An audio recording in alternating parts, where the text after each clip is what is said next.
It was the heartwarming mother-daughter reunion that went viral. A full-on goosebump moment captured by St. Louis TV news crews.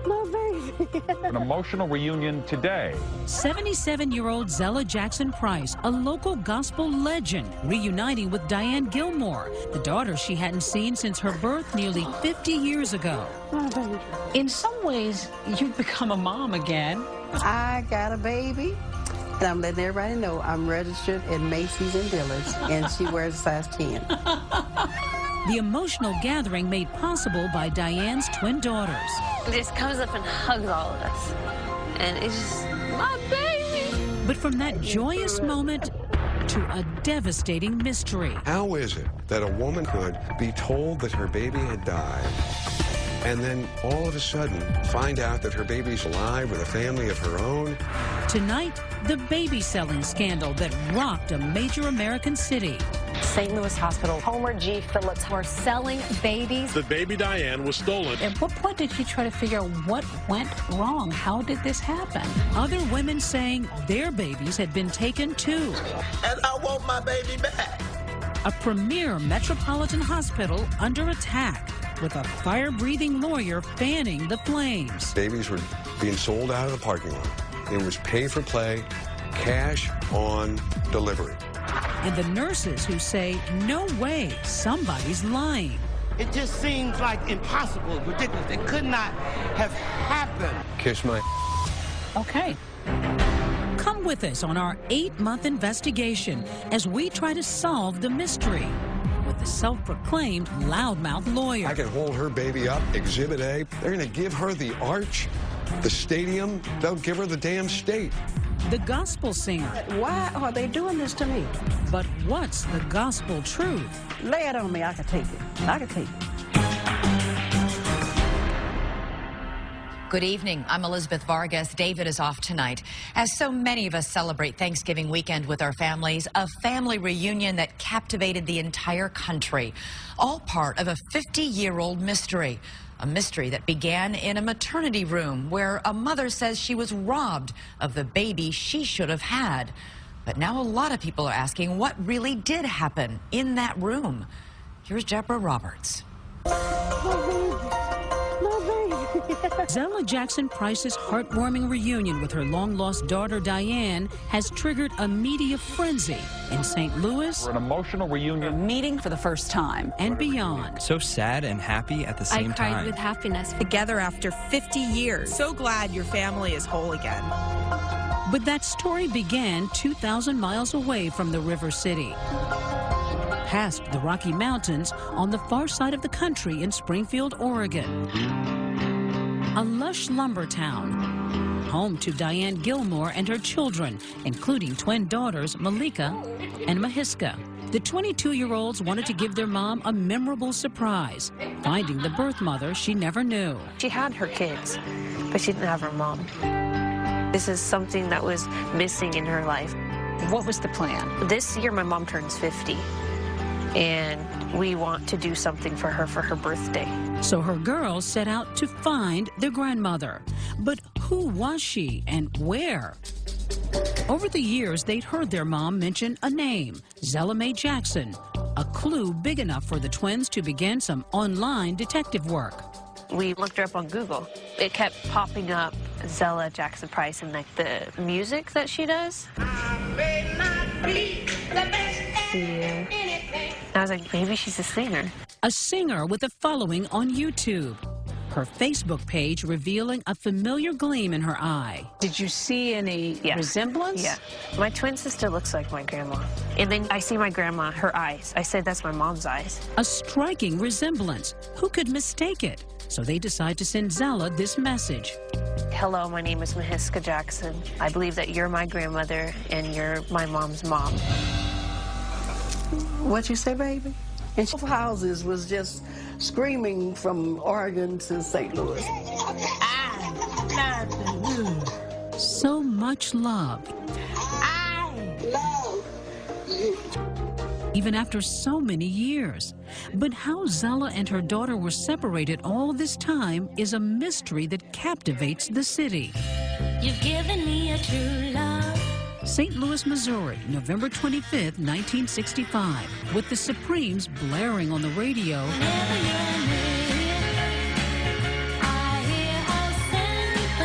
Steelworkers have just finished the sparkling new Gateway Arch. And a few miles away at Homer G. Phillips Hospital, 26-year-old Zella Jackson says she's being rushed down these hallways.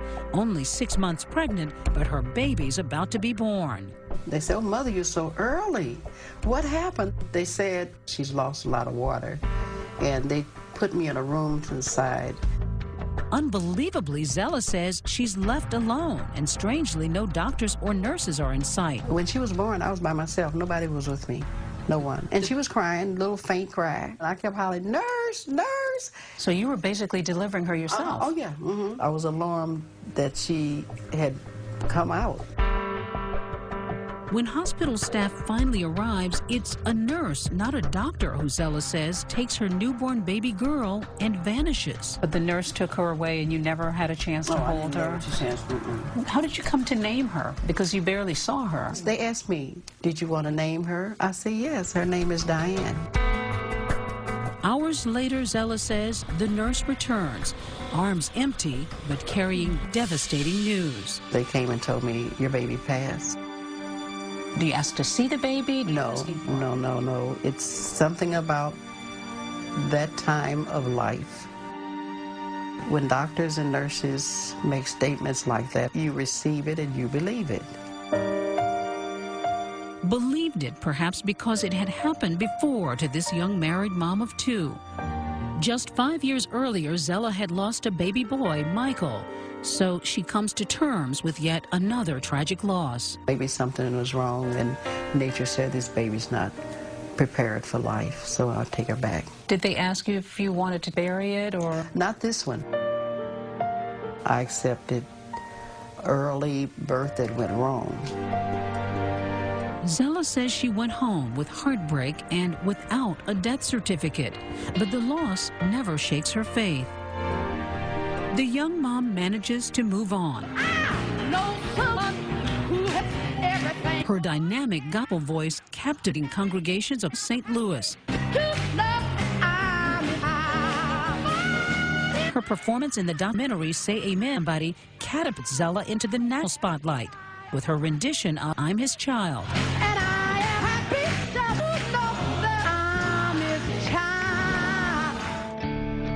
As Zella's musical career grows, so does her family. She has 5 children in all. And now, 50 years later, daughter Diane miraculously makes 6. In a way, it was like your baby came back from the dead. Yes, it's amazing. You look so cute. That's why I stare at her a lot, but I'm looking at myself. You missed all of this. I missed all of this, but I can see love that was given to her. I just wish it was me. But that initial awe and joy soon give way to anger. I enjoyed my babies, I really did. And somebody else robbed me of that. At what point did you try to figure out what went wrong? How did this happen? My children, they said, "Mom, what you gonna do?" I said, "I gotta get to the bottom of this. Why was I told that she had passed? I want answers."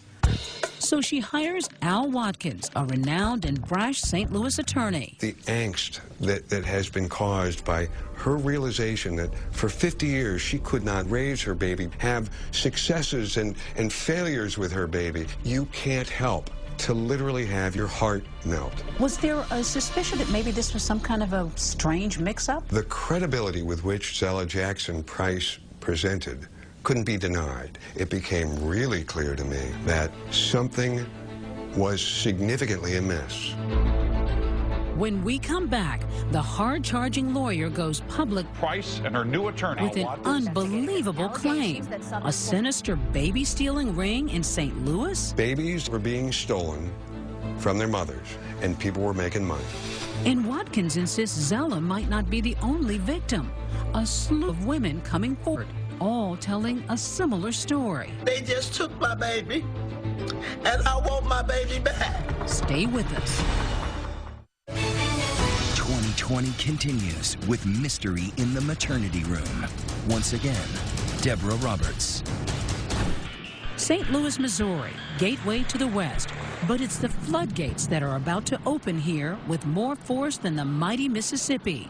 Renowned gospel singer Zella Jackson Price suspects the city has been keeping a 50-year-old secret. The Zella Price story is causing women to come forward questioning whether they were lied to when told their babies died at Homer G. Phillips Hospital. All sparked by her moving reunion with the daughter she thought had died 5 decades ago. You can't tell me that one child who miraculously shows up 50 years later was the full extent and scope of the exploitation that was in place. How many women would you guess have contacted you? We're approaching 150 women with credible stories. After zeroing in on those stories, Watkins goes on to make a raging allegation, brazenly pointing the finger at that hospital, Homer G. Phillips. The place to buy it was Homer G., and babies were being sold out of the parking lot. It was pay for play, cash on delivery. And Watkins is ready to take on the city, one still battered and reeling from the unrest in nearby Ferguson. No peace! I can hold her baby up, Exhibit A, and you tell me a jury in the city of St. Louis going to listen to this gospel singer that everybody knows and look at this beautiful baby Diane. They're going to give her the arch, the stadium, they'll give her the damn state. This is wrong, and we owe it to every one of these women. So many women who have come out of the woodwork in the wake of publicity brought on by Zella's case. They want to know if a St. Louis hospital stole their newborns and sold them. The day we visited Watkins' office, here's the scene we found. One anxious woman after another, all with the same searing question. Could my child still be alive? As these women began to file in here, what kinds of emotions did you see? They weren't here to garner sympathy or tears from some skinny little white attorney from the suburbs. They were here to get answers. How many of you delivered children at Homer G. Phillips? Did any of you ever give up this feeling inside that maybe your baby might be alive? Never? Never. And it's been difficulty for me because I didn't get a chance to take and see my baby walk for the first time. I did not get a chance to take her to school for the first day. And they just took my baby. And I want my baby back. They have opened up wounds. Otha Brand was just 15 at the time she gave birth, and like Zella says, she never held her baby in her arms. You know, when a mother holds a child, there's contact, and I might have started questioning things, maybe if I'd have held that child. 63-year-old Jacqueline Butler, a nanny for most of her life because of her love for babies, says hospital staff made up excuses to prevent her from seeing hers. I was told, you can't see her, you have a cold. And I would say, no, I don't have a cold, I want to see my baby.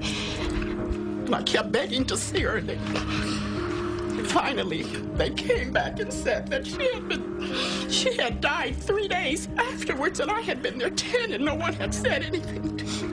No one came in to tell you? No. How many of you think you might get some answers? All say they never got death certificates and admit they didn't ask questions back then. Most were teens carrying babies out of wedlock, naive, often alone and scared. This is the mid-60s, where the word of a doctor, the word of a nurse, it was the functional equivalent of gospel. The doctor said, your baby is said, your baby is passed, your baby is passed. At the center of this controversy, Homer G. Phillips Hospital, now a senior living facility. But at the time, the city-run hospital was a beacon of hope in the black community, considered one of the most technically advanced in the world. They were going to show that they were going to deliver Class A care, secondary to none. The firestorm is unfathomable to Dr. Will Ross, an associate professor at Washington University School of Medicine. He's working on a book praising the old hospital when Zella Jackson Price's story breaks. Must have floored you. It did, because we're talking about the legacy of a great hospital, the premier training ground for African-American physicians, the pride of that community. In such a prominent hospital, how could something as underhanded as baby stealing happen? St. Louis Post-Dispatch reporter Robert Patrick, who's been on the story, says not everything was running smoothly at the publicly funded hospital. They struggled each year for money, and I think one of the things that suffered was administration, staffing, maybe record keeping. This shouldn't come as a surprise. It was a hospital that was the black hospital. You had supervisory issues, you had personnel issues, you had regulatory compliance issues. So it was kind of the perfect storm for some kind of scandalous activity. Perfect storm is an appropriate, if not perfect, description. The big question many would ask, of course, is why? There wasn't a premium on black babies. Why? St. Louis has always proudly had a large and significant middle-class African-American community. There is a market need. And you had a mindset that this baby doesn't have a chance with this mom. So we're going to do everyone a favor. And by the way, we're going to make some money in the process. So a moral judgment here and a little financial incentive, and it all kind of went together. It's playing God with some babies. With these scathing allegations and so many tearful women coming forward, Watkins puts pressure on authorities to open an investigation. Everybody was shocked.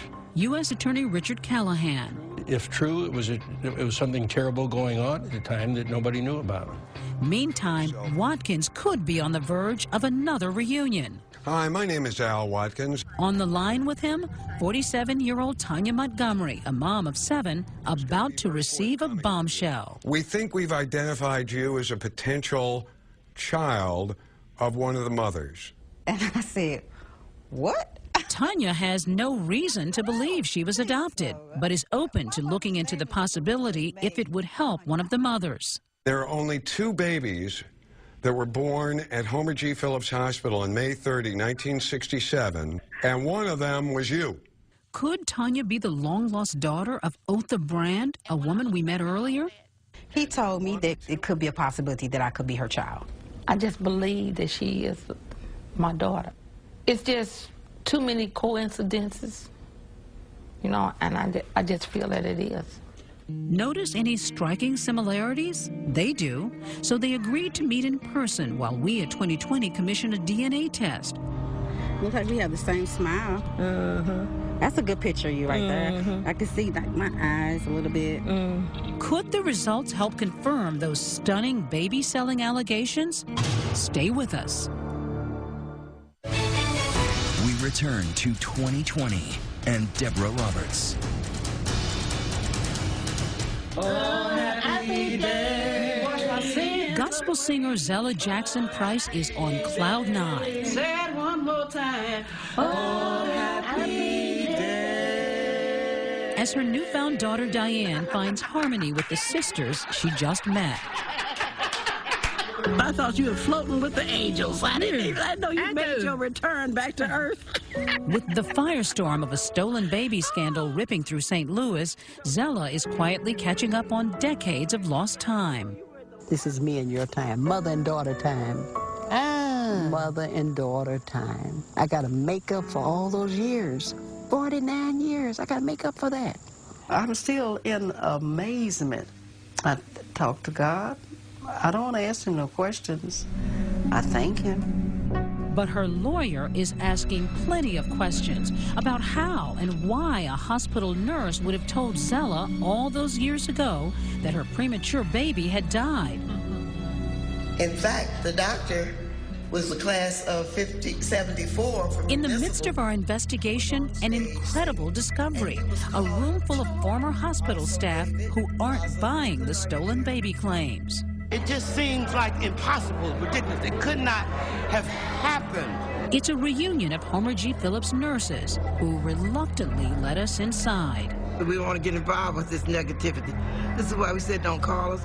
They've called me about 8 or 9 times. Okay, we need to be quiet. But tonight, they're fuming, insisting that Zella's story is preposterous. No nurse would come and tell someone that their baby passed. That was the doctor's role and responsibility. And Dorothy Thornton, who once worked in labor and delivery, has a message for Zella and her zealous lawyer. When you get the right truth, you owe us an apology, because you have just degraded us like I don't know what. What do you say to folks who worked at Homer G. Phillips who resent this implication that this hospital was complicit in baby stealing? Kiss my. Okay. I've got a job and a duty that will not be compromised because somebody's feelings are hurt. Watkins is deep into the investigation involving baby Diane and lays out more details of his stunning theory. What we've garnered thus far gives rise to the inescapable conclusion that Zella's baby Diane was sold. Sold, Watkins insists, into adoption. But he suspects that once the adoptive parents realized Diane was deaf, they likely returned her. Baby Diane was brought back like a dog to the pet shop. This baby's broke. Boom. Give me a new one. If that isn't jarring enough, he goes further, speculating that Diane was then placed into foster care with a family who was in it for the money and may have been part of a cover-up. They were complicit. Right. It's a bold claim against a foster family, one that Watkins has never even spoken to. So 2020 began looking and tracked down the surviving family. Tonight, they're speaking for the first time, enraged and ready to blow Zella's story out of the water. There's something stinky going on. It was Barbara Richardson's mom and dad who raised Diane, taking her in when she was just 4 months old. Not for profit, but out of kindness, Barbara says. They loved me, and they treated her the same as they treated me. So it sounds like love to me. Eric Richardson is Barbara's son. When the story moved from something that could have happened in the hospital to, or maybe this was some kind of conspiracy in which my grandmother was involved, that kind of, to me, crossed the line. In fact, the Richardsons have a starkly different version of events right after Diane was born. When it was time to be released, no one had been to see the child, and no one came. You know, she was an abandoned baby, abandoned at birth. Abandoned at birth? And take a look. Old records from hospital social workers confirm it, saying Diane was abandoned by her mother, Zella Jackson. But the Richardsons have more to reveal, saying that when Diane was 9 years old, her foster mom made it a point to find Diane's biological mom and even had a name to start the search. She found a Zella Mae Jackson and called her. The woman just said, no, I didn't have a baby. So, I mean, what do you do at that point? Though Zella denies getting that call, U.S. Attorney Richard Callahan is intrigued by those old records that are surfacing. That began to paint a different picture from what Zella Price was saying. So you began to see some discrepancies? Well, the records were certainly contradicting the story. Then he uncovers an explosive contradiction, one that will shake the stolen baby story to its core. New documents that call one mother's account into question. Callahan releases Diane's birth certificate, and take a look. It says she was born at City Hospital No. 1, not Homer G. Phillips, as Zella Jackson Price claims. You sort of think, well, there can't have been a baby-stealing ring running out of Homer G. Phillips if the baby wasn't born at Homer G. Phillips. The bombs keep going off. You came here, your water had broken. Yeah. Coming up, time for tough questions. We bring Zella back to the scene of the alleged crime. She's defensive and defiant. Why are they doing this to me? When 2020 continues. 2020 continues with Deborah Roberts and Mystery in the Maternity Room. You know I'm your mama. This is one feel-good reunion story that seems to be going bad in a hurry. Assuming these records are accurate, they fail to back up allegations that baby Diane was stolen from Homer G. Phillips Hospital in 1965. Despite Zella Jackson Price's explosive claim that her long-lost daughter was stolen at birth, there's little evidence to back it up. In fact, her story appears to be falling apart, with decades-old records showing that the baby was born at a completely different lospital than the one she claims. So this would have been the emergency entrance that you came into almost 50 years ago. Yeah. To get to the bottom of it, we caught up with the gospel singer after church and brought her back to the old Homer G. Phillips, now a senior living facility. Could there have been some kind of a trauma? No. They're not going to do me like that to make me think I was at another hospital. No, she was born right here. No doubt in your mind. No doubt about it. Is it possible that maybe you somehow thought that the baby had died and you left and the baby really wasn't dying? Hadn't died? No. This really makes me feel bad for me to be accused of saying my baby died. That's an accusation. She even recalls grieving here with a visiting friend, Ruth Grimes, who swore to seeing Zella here in an affidavit. She was crying when I went up to see her and told me she lost a baby. Zella isn't wavering either, insisting she never abandoned Diane. What about paperwork that says they tried to reach out to you? I was easy to find. Why are they saying they tried to reach out to me? I'm a licensed driver. I worked at DePaul. I have a social security number, and you can't find me? But old records suggest that maybe Zella didn't want to be found. Notes from social workers say authorities called, wrote, and even visited her home address, where they were told she moved. And Zella's grandmother and uncle were either unable or unwilling to give any information regarding Mrs. Jackson's whereabouts. You never heard any? You never heard talk of anybody trying to find you? Nobody trying to find me. My relatives have said nothing to me that somebody was looking for you. That's the first time I heard that. Why are they doing this to me? But for all her denials, Zella did share with us that Diane was conceived out of wedlock. She was separated from her husband and became pregnant by another man, Harvey Price, whom she later married. Circumstances less than ideal for a budding gospel singer. This sounds like what, the stuff of mystery novels? The only mystery in my mind is why the allegations were made to begin with. With mounting evidence casting doubt on Zella's sensational story, U.S. Attorney Richard Callahan announces that baby Diane was not stolen. We can now say with complete confidence that there is absolutely no truth to that allegation. Therefore, our investigation is closed. But with everything seemingly going against him, Zella's attorney Al Watkins refuses to back down. Do you worry that at best Zella could be somehow confused or at worst could be lying? The more documentation that I procure, the more confident I am that the integrity of Zella's story is light years above that which can be associated with records which, quite frankly, look like they were prepared by Helen Keller on crack. He goes so far as to suggest those old documents may have been forged, showing us what he believes to be many inconsistent details.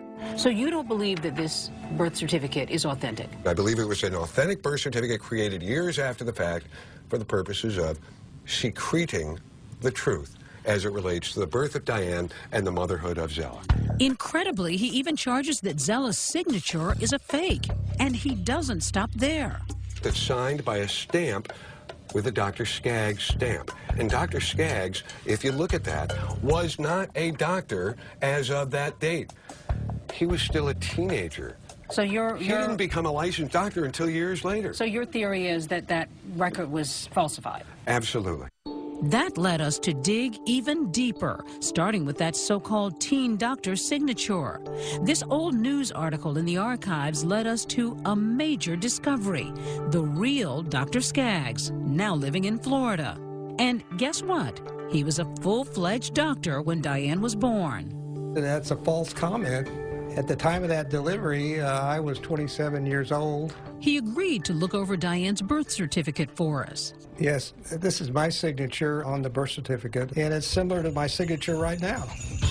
As for Watkins' other claim that Zella's signature on the birth certificate was forged, since she insists she never signed it, we asked her to give us some extensive handwriting samples, then had an independent handwriting expert take a look. And his conclusion? Zella's handwriting is definitely consistent with that signature on the birth certificate. Dr. Skaggs confirms his signature on this paperwork. A handwriting expert confirms that in all likelihood this is Zella's signature too. Understood. Why can't you just accept that Zella's story just isn't what it seems to be? I'm not going to fold and crumple up simply because I've got the U.S. Attorney's Office that's that's saying, oh, this is a lying woman. Or I've got Dr. Skaggs down in Florida saying, well, you know, that's my signature. Why is her signature on this paperwork if indeed it's not accurate? You know, that's an issue we're going to have to wrestle with. It's the first time we sense a chink in Watkins' steely armor. Still, he's standing by his client. Why would Zella take her financial resources and go and hire the loudest mouth attorney in North America, pay him money to find an answer to a question to which she already knew the tragic answer? Maybe she didn't know you were so loudmouthed, and maybe she didn't think that this thing would get to be so big. There's not a soul in St. Louis that doesn't know I have a mouth as big as they come. So, the looming question, what about all those other mothers who streamed into Watkins' office with unsettling stories of newborns they were told died long ago? When we come back... Looks like it's a chance that you could be my mom. And you could be my daughter, yes. 𝐷𝐸 Brand's DNA results are in. If there's a match, does it prove the baby-stealing ring was real after all? We'll see what's in the envelope when we return. The suspense is killing me. 2020 continues with Deborah Roberts. Is Zella Jackson Price a victim or the perpetrator of her own cover-up? A federal investigation into her lawyer's claim of a baby-stealing conspiracy has gone nowhere. There's a lot of theories being advanced by Mr. Watkins, God bless him, but none of them pan out. Still, Zella dismisses the new evidence against her. How do you explain the paperwork? Those papers are bogus. They are. The papers are bogus. They are. They're bogus. I could hardly read them. They were so faded. Forget about the documents for a second. Forget about the records. There are no other mother-daughter pairs like Zella and Diane who have come forward and said, you know, here we are. Or are there? Remember 𝐷𝐸 Brand, the former teen mom who came to Al Watkins with a similar story of a newborn daughter who allegedly died at Homer G Hospital? When I look back at everything that has happened to me, it has opened up wounds. Watkins tracked down Tanya Montgomery, who he believes was born the same day 𝐷𝐸 gave birth. Tanya's intrigued, though she doesn't think she was adopted. Looks like it's a chance that you could be my mom. 2020 offered that DNA test to find out if they're really mother and long-lost daughter. If they're a match like Zella and Diane, it could be the ace Al desperately needs to support his claim of a baby-stealing ring back in the 60s. Hi. Good morning. A week later, they're in Al Watkins' office, anxious to hear the results. A little nervous, because I don't know the outcome, you know. I know we can't get those years back, but we can start from now, you know. The suspense is killing me. All right, good morning, ladies. Hi, Tanya. How are you? How you doing? It's nice to see you. It's nice to see you. Good morning. Good to see you again, as always. We have the test results. I'm opening them in front of you. Okay. And I'll tell you what's going on here. We have a maternity analysis report. The testing of the child is Tanya. The alleged mother is 𝐷𝐸. And it reflects that there is a 0 probability of a relationship. All right? They are left speechless, crestfallen, suddenly back to being strangers. Tanya does her best to comfort 𝐷𝐸. I really, really hope that the next person that you find is your baby. Then the devastation hits. It was better than when I didn't know. Because all the years I didn't know I'd have nothing to cry about, you know, because I didn't know. It's also a huge setback for Watkins, who's failed to produce any viable proof of a baby-selling ring. Yet, incredibly, he's not giving up, vowing to find answers for all 150 hopeful moms who came to him for help.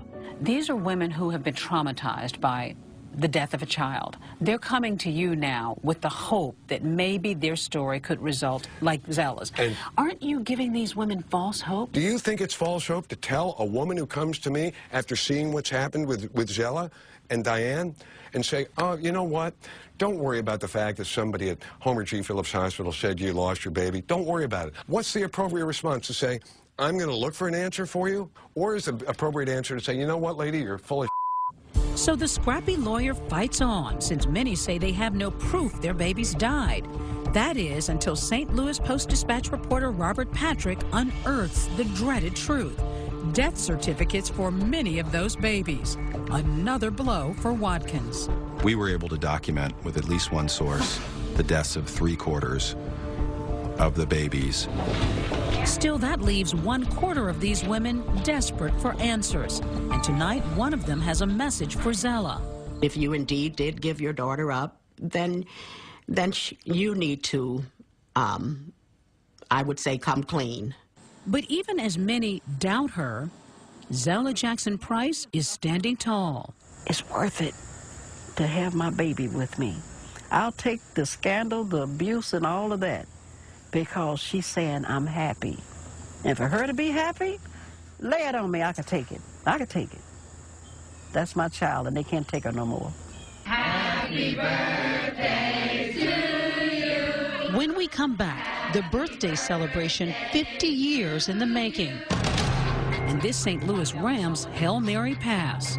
Have you found any other mothers to match with lost children? Stay with us.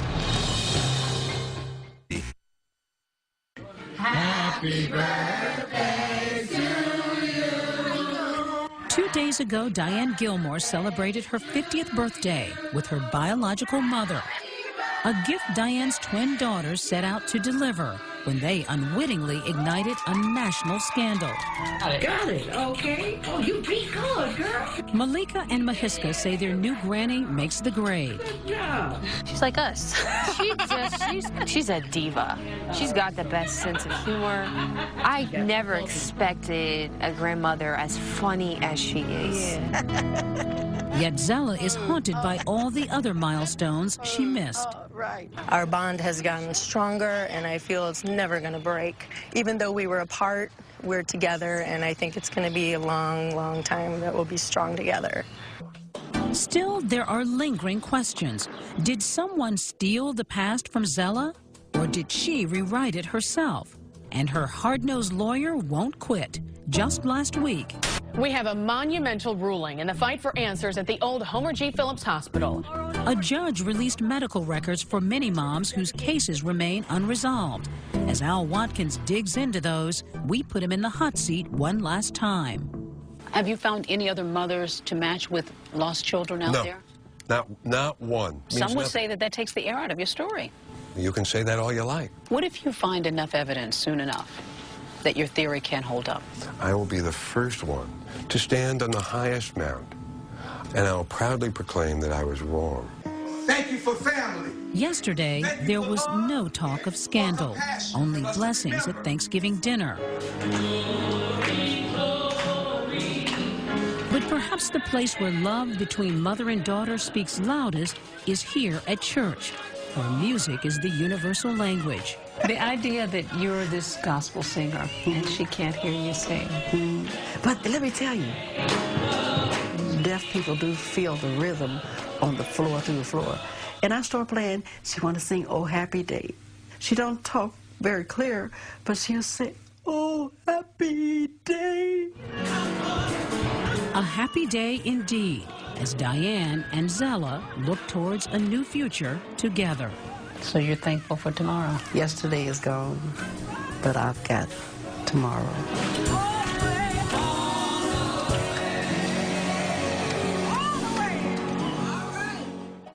Despite the lack of hard evidence, Al Watkins still plans to sue the city of St. Louis on Zella's behalf.